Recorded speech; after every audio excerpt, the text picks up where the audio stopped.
So, hey, welcome to week 3. I just wanted to give you an overview of what to expect for this week, including going back a little bit to week 2. So I'll get to that later. Let me talk about week 3, then I'll talk about week 2 and how everything ties together. So the primary thing that we're going to be talking about this week is ethics in social problems. And so to kick us off for that, you're going to need to watch a very brief video on what is ethics, and hopefully that'll be pretty easy.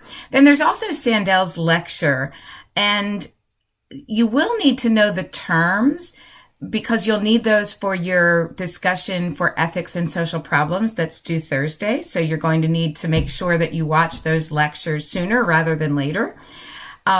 But don't get too hung up on the title of it. I think you'll find the video really interesting.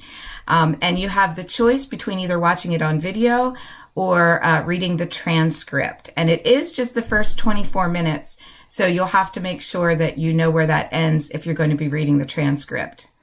And you'll just need to know then the difference, as this is noted in your read, watch, and study, between consequential or categorical moral reasoning and political or personal philosophy. And like I said, you will need that for your discussion board for ethics in social problems.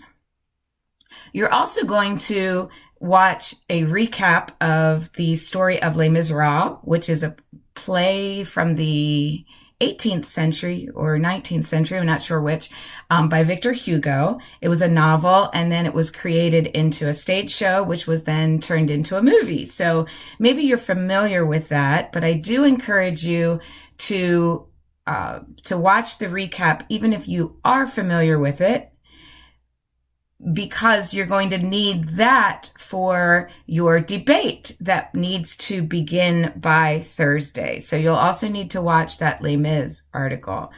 I am going to go ahead and divide you into groups and share who's going to argue which side. I'm going to post that as soon as I'm done with this video.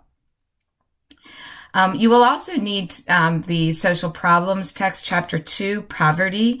That's going to be coming up in your reflective writing. And there's also a short video on logical and critical thinking. Again, you have the choice of watching the video or the transcript. Now, let me loop back to week 2. I did see some participation fall off, and I'm not sure why that is, but hopefully we'll see everybody get back on track soon. If you haven't responded to my question about rank ordering your ideas for the group project, please do that as soon as possible, because I need to break you into small groups to have you start working on a particular project. And so that's why there is an optional discussion forum. So instead of emailing each other, you can use that discussion forum to touch base with each other. So I think that's about all that you need for this week. As always, please feel free to give me a holler if you have any questions or need any further instruction. Thanks for listening. Bye-bye.